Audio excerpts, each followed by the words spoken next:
인장 떠오래 인장 떠오래 내 지금 켈레바 까라머니는 까라바 아 거기가 나가봤지 아야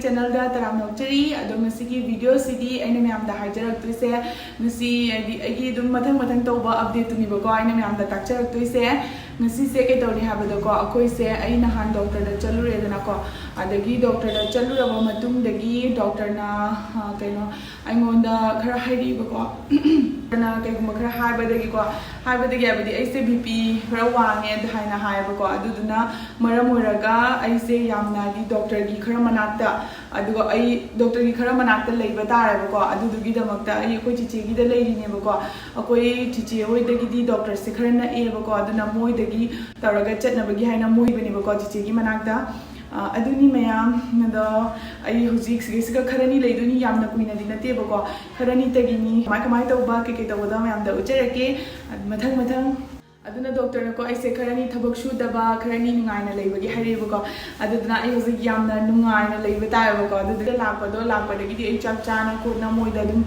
hipna tumna isa se kaino atai su noi thopura dumai na daure ba ko auna hipna tumna leire ado kai tawba sing do ado sigi matung da kai tawba sing do yam do je ke hujik thabak su bu su yam yadrabani na thabak shu dabagi kana ba sing do yam da ujere ke hami minasi mathang ado yam ai ngasi di yam da kaino ma hage ba ko ai mama se hana mamang da pimple yamna taramidana ko swai da sida ka se achoba ma thoktana ado hojiki ka jengo bu ko hojiki mama siga pimple ma chama lerame ado fare ine bu friend na manane ko aingonda haidi agi video se yenga nungai ta bu ko haidi pimple cho ba tung baduga kai gum taklake adan aingonda hairak pa do moine aingonda Cureskin ni maram da hairak pani bu ko sizinaraga aingonda kanaraga aina mu mayam da share torok toine bu ko noina doctor da chatpa taraga di doctor da appointment lo ngai ni phamgani ngai ni adatam su mangba paisa su mangba mamon mu tongana pini adagi chatpagi bhara su tongana lawni adugi mahuta ko aina hairiba Cureskin gi website se yumda pham na mobile da metlaga Cureskin gi app se hangbiraga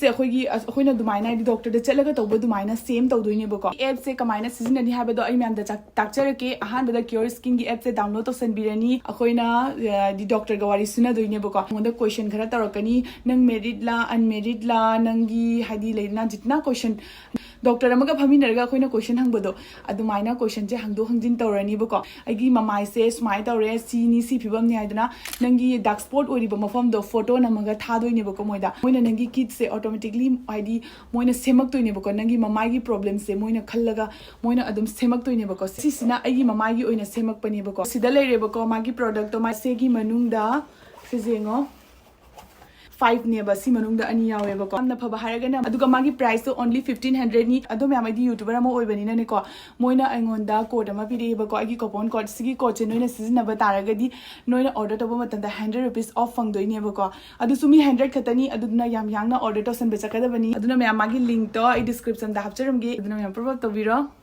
ato ngasi ke hinang to muda yam da uche ulage ba ko ke hinang to mina na yam je resi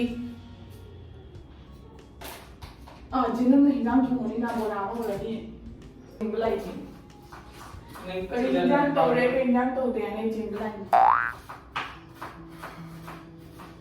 इचक लाम में सिंध कहीं जांग थोंग Siya ngam ma thongani dubai borama urani yaude nang yaude borama urani ngam ma thongani jaina nang thongba I sadori ke la so ai chak la me amla so ama buk thande huji akoi asigi nga te thong doi ni mulle ha mulle ne sakena panguraga mundri ne munjandri ne pangon to oli na khune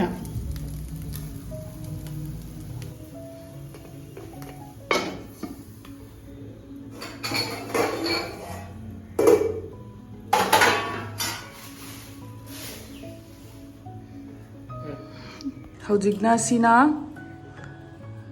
bit ki kangau bit ka kai gangau ni bit to my color se jiguba 야, 넌 짜오래 굽나. 슈터를 넣으러 삐끼 되면 깨이노네. ꯍꯧꯖꯤꯛꯅꯦ ꯀꯩꯅꯣ ꯇꯧꯔ ꯕꯦꯁꯣꯟꯗꯣ ꯊꯤꯠꯂꯣ ꯑꯗꯣ ꯃꯌꯥꯝꯁꯤꯗ ꯂꯩꯔꯦꯕꯀꯣ ꯁꯤꯗ ꯀꯛꯄ ꯈꯣꯠꯄ ꯂꯣꯏꯔꯦ ꯁꯤꯗ ꯕꯤꯠꯇꯣ ꯂꯩꯔꯦ ꯁꯤ ꯑꯥꯂꯨ ꯃꯣꯔꯣꯛ ꯆꯦꯅꯝ ꯇꯤꯜꯍꯧ ꯑꯗꯒꯤ ꯆꯅꯝ ꯑꯗꯣ ꯁꯤꯁꯤꯅ ꯀꯩꯀꯩ ꯇꯧꯔꯛꯄꯗꯣ ꯃꯌꯥꯝ ꯎꯠꯂꯛꯀꯦ ꯃꯊꯪ ꯑꯗꯣ ꯃꯌꯥꯝ ꯑꯩꯁꯦ ꯂꯦꯞꯄꯁꯦ ꯌꯥꯝꯅ ꯉꯝꯗꯦꯕꯀꯣ ꯑꯗꯨꯅ ꯑꯩ ꯐꯝꯃꯒ ꯑꯆꯥꯄꯣꯠ ꯆꯥꯈꯤꯌꯦ ꯃꯥꯅ ꯁꯤꯒ ꯆꯥꯕꯗꯤ ꯑꯗꯨꯝ ꯆꯪꯕ꯭ꯔꯥ ꯁꯤ ꯑꯐꯕꯅꯤ 그래서 마늘이 그래서 그래 와틴 그런데 아이스크림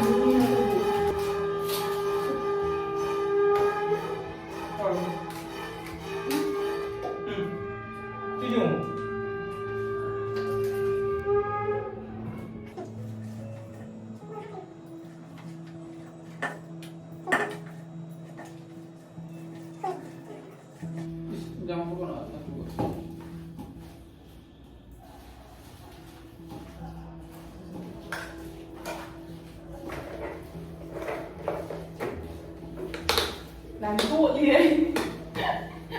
làm tốt liền là cái Bố là bữa cái số nào có cái đồ đang Dạ. dạ Bora kayak kira tuh isi sabji kan. hàng anh đây nào mà có bé ăn Per bora tahu tuh sabji. ꯑꯍꯥꯟꯕꯗ ꯑꯩꯈꯣꯏ ꯀꯩꯅꯣ ꯍꯥꯟꯅ ꯇꯧꯔꯅꯤ ꯕꯣꯔꯥ ꯍꯥꯟꯅ ꯍꯧꯔꯅꯤ ꯕꯣꯔꯥꯁꯦ ꯆꯥꯅꯤꯡꯉꯦ ꯕꯣꯔꯥꯅ ꯍꯧꯔꯁꯤ ꯀꯣ ꯕꯣꯔꯥ ꯍꯧꯅ ꯀꯥꯡꯍꯧ ꯉꯧꯔꯁꯤ ꯁꯤꯗꯅꯦ ꯀꯩꯅꯣ ꯇꯧꯔꯣ ꯀꯥꯡꯍꯧ ꯉꯧꯖꯥꯅꯤ Nanti kesung kali lah. ꯉꯥꯏꯅ ꯑꯗꯨꯗꯤ ꯒꯦꯁ ꯑꯃꯃꯝꯗ ꯇꯧꯔꯣ sidana bora horani sidana ate sida bora horani ha Si kya hoता है ताऊ क्यों? चरवा. hayun bora ni na jala de jam चरवा.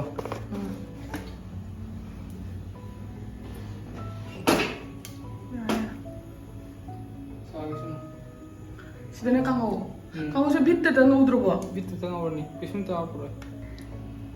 mulle hapo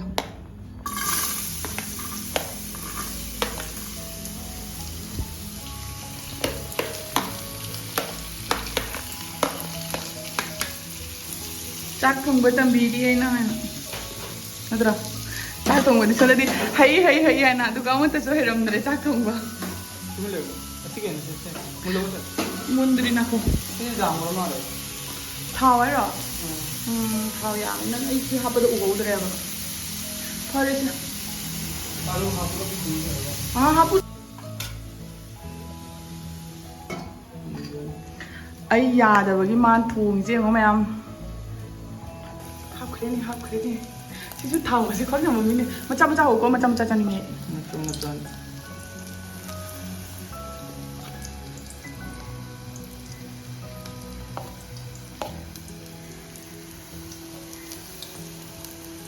ꯃꯩꯁꯦ ꯂꯩꯊꯕ꯭ꯔꯥ Kalau itu. ꯃꯈꯨꯠ ꯁꯥꯕ꯭ꯔꯥ Ada.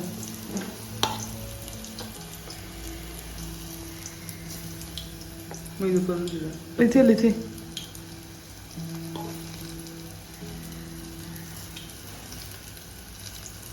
ꯑꯩꯈꯣꯏꯅꯦ ꯁꯤꯁꯦ ꯇꯣꯠꯄ ꯃꯇꯝꯗꯅꯦ ꯊꯥꯎ ꯍꯥꯞꯄꯃꯗꯤ ꯑꯇꯩꯁꯨ ꯍꯥꯎꯗꯕ Por. Siete bulan.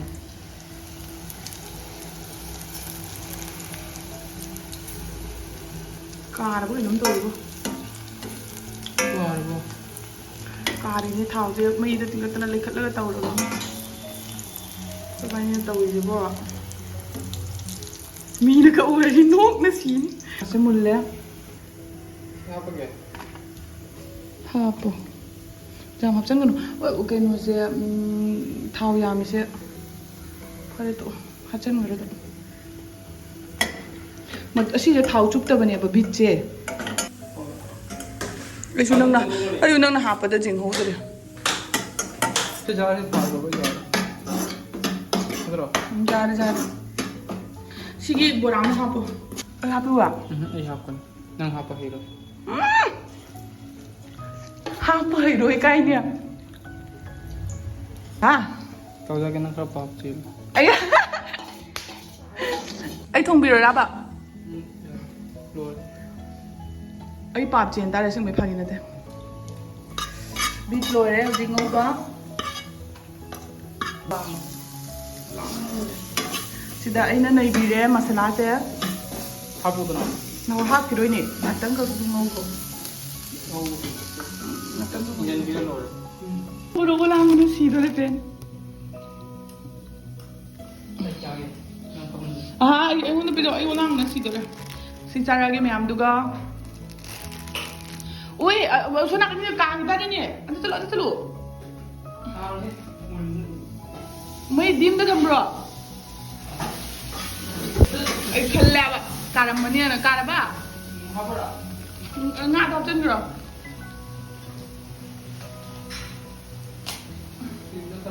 Nga hapon bagi kayo to ro, kayo nga hapon ang atang ko riga, alo kayo ni masala sa tulo, mahirap ko kung dalo bas loy. Tumba loy rin. Kasi yung hinjang lor eh. Hinjang mo chupa jade like kapsulu. Are? Are like kapsulu. Puro. Chana sinay chaklamin niya. Puro ke so. Puro. Ada ngai mo ro. Adam yam ay mana chak pura pizza ni ay to duge ngai le ni ko. Ai gi masa se khandal ka yam ka nang ngamudre ba ko masa ngam da basina tawi ne ba.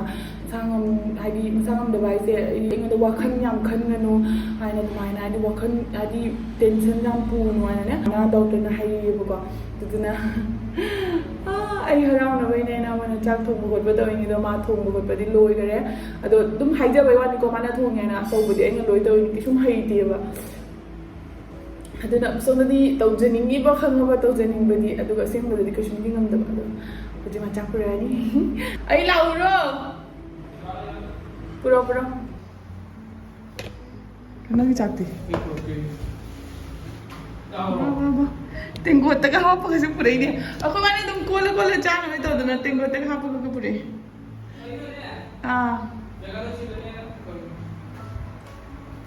ba mai sa ba ini woi ma hinjang kasi di kai ni hinjang kasi di tengo cha chaur ba tengo ni ko si tik tan na pura tan ta si ni ising wali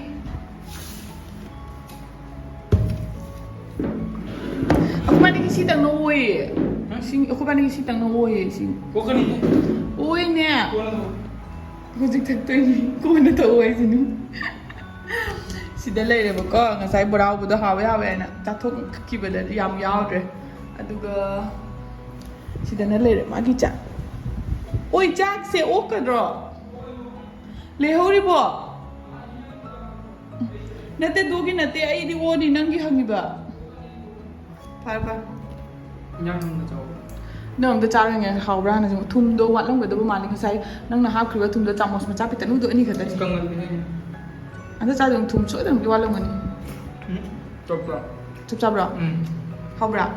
No ne ne. Hawra nya. Ka ai na thong ga behind the scene da ai na da ni thongi ba mama ta thong de ma khali acting da ni doi ba. Hinjang khujam de nang loi putha ra ba ngasi thong da. Amta le hodra ba ting bota. Amta le hodra. Dugjam jam da. Triutan. Ai wan ta da ai ni yem ba ni se. Jang da hello. Ya li chang ne. Cha ge nak tu na. Alu to to. Wheat to to. Nó vừa làm rau á.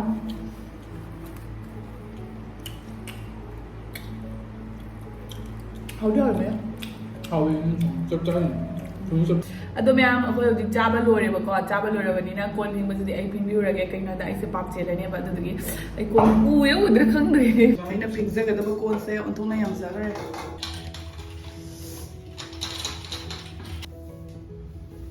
A few inches later.